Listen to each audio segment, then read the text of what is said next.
Hello friends, welcome to the beauty of Ayurveda. Friends, जो हमें finger printing है वो सबसे बेस्ट मेथड मानी जाती है आइडेंटिफिकेशन के लिए। उसको गैल्टन सिस्टम ऑफ आइडेंटिफिकेशन भी बोलते हैं या फिर डैक्टिलोस्कोपी बोलते हैं, डैक्टिलोग्राफिक्स बोलते हैं, फिंगरप्रिंट स्टडी भी बोलते हैं या फिर Henry Galton system of identification. ये बहुत सारे उसके अलग अलग नाम बताए गए हैं। इसमें सिंपली हम लोग क्या करते हैं फ्रेंड्स, आपको यहाँ पे जो दिख रहे ये सारे फिंगरप्रिंट्स के टाइप्स है अलग अलग।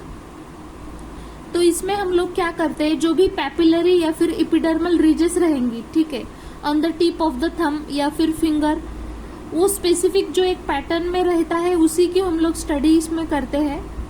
तो आपको बस इतना याद रखना है, इसमें जो एपिडर्मल रीज रहेगी वो कांस्टेंट रहता है, मतलब हमेशा बर्थ से लेके डेथ तक अगर कोई चीज हमारे इसमें कांस्टेंट रहती है तो वो है एपिडर्मल रीज, ठीक है, जिसके थ्रू हम लोग किसी भी व्यक्ति का फिंगरप्रिंट निकाल सकते हैं।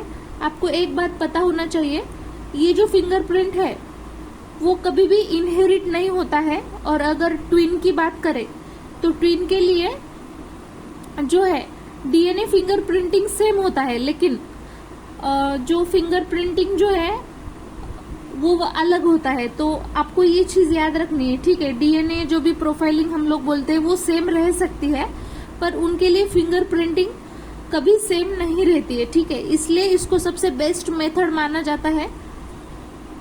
बहुत सारे मतलब अगर हम लोगों ने केसेस देखे तो उसमें अगर चांसेस है अगर किसी दो व्यक्ति का सेम होने का, तो वो अप्रोक्सीमेटली अगर बात करें 64,000 मिलियन पीपल में कोई एक व्यक्ति का सेम हो सकता है, चांसेस है, ठीक है।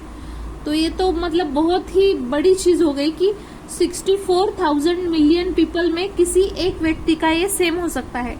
तो अभी इससे हम लोग ये पता करेंगे कि कितने टाइप्स के फिंगरप्रिंट रहते हैं।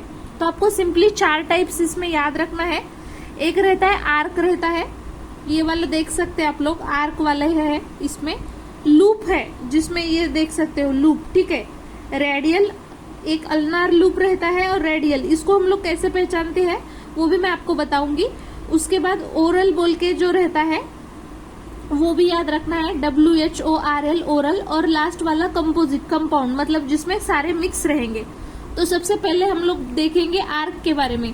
तो आर्क में ये वाला नॉर्मल आर्क है और इसको हम लोग टेंटेड आर्क बोलते हैं, ठीक है। टेंटेड क्यों बोलते हैं, देखो सेंटर में यहाँ पे थ्रस्ट हो रहा है लेकिन इसमें बहुत कम थ्रस्ट है।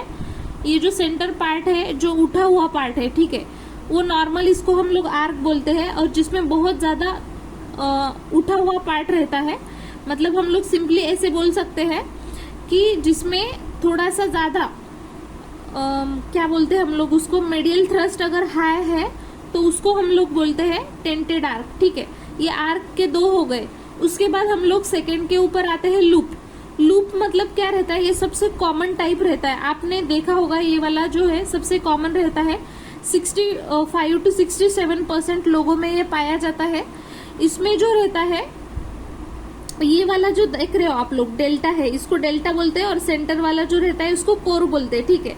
अगर डेल्टा अल्नार के साइड में आता है, अल्नार मतलब मेडियल साइड में, तो उसको अल्नार लूप बोलेंगे। और वो अगर रेडियल साइड में आता है, रेडियल मतलब थंब के साइड में, और ये जो रहेगा लिटिल फिंगर की साइड में आ जाएगा, ठीक है। अगर डेल्टा लिटिल फिंगर की साइड में आता है तो उसको अल्नार लूप बोलेंगे।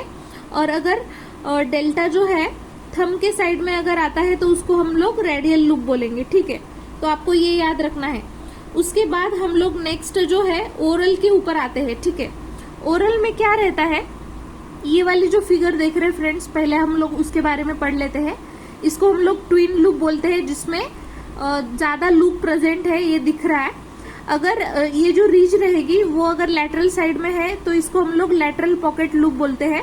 और अगर वही जो लूप रहेगा वो सेंटर में अगर है तो उसको हम लोग सेंट्रल पॉकेट लूप बोलते हैं। तो आपको ये चीजें याद रखनी है। इसमें ट्विन लूप रहेगा, इसमें जो रहेगा लैटरल पॉकेट रीज, मतलब इधर साइड में रहेगा। और अगर सेंटर में रहता है तो इसको हम लोग सेंट्रल पॉकेट लूप बोलते हैं। उसके बाद ओरल की बात करते हैं। तो ओरल में भी देखो 3 बताया है। इसमें देख सकते हैं फ्रेंड, जो सेंटर रहेगा उससे सर्कल बन रहा है, ठीक है। सेंटर से ऐसे स्टार्ट होके इसमें भी सेम वैसे ही हो रहा है। लेकिन लास्ट में ऐसे कॉन्सेंट्रिक सर्कल है, ठीक है। तो ये दोनों जो रहेंगे इसको हम लोग स्पाइरल ओरल बोलेंगे, और जो लास्ट वाला रहेगा उसको सर्कुलर ओरल बोलेंगे, ठीक है। इसमें भी दो टाइप्स रहते हैं, देखो ये क्लॉकवाइज है इसलिए इसको हम लोग क्लॉकवाइज स्पाइरल ओरल बोलेंगे, लेकिन ये वाला जो रहेगा एंटी क्लॉकवाइज है, इस वजह से हम लोग इसको एंटी क्लॉकवाइज स्पाइरल ओरल बोलेंगे। और ये जो रहेगा सर्कुलर है, मतलब छोटे छोटे सर्कल से ऐसे गोल गोल बना है, तो इसको हम लोग सर्कुलर ओरल बोलेंगे। हमें एक क्वेश्चन आ सकता है कि मतलब कभी भी किसी का भी जो फिंगरप्रिंट रहता है वो हम लोग डिस्ट्रक्ट कर सकते हैं क्या, मतलब अगर किसी का फिंगरप्रिंट है तो वो डिस्ट्रक्ट किस चीजों से होता है। तो आपको याद रखना है, अगर किसी को लेप्रेसी है वो केस में भी डिस्ट्रक्ट होता है, बर्न के केस में, इलेक्ट्रिकल इंजुरी के केस में, डीप इंजुरी, डर्मेटिटिस जो रहता है उसमें भी, एक्जिमा और रेडिएशन इन्वॉल्विंग फिंगर टिप्स। तो आपको ये चीजें याद रखनी है, leprosy, burn, electrical injury, deep injury, dermatitis, eczema, ये सारे केसेस में डिस्ट्रक्ट होता है उनका फिंगरप्रिंट, ठीक है। अगर किसी को समझो एपिडर्मिस अगर डिस्ट्रॉय हो गया तो हम लोग उसका कैसे फिंगरप्रिंट लेंगे फिर, तो उसका डर्मिस से लेंगे, ठीक है। तो ये याद रखना है आपको, if epidermis is destroyed then fingerprint studied from dermis.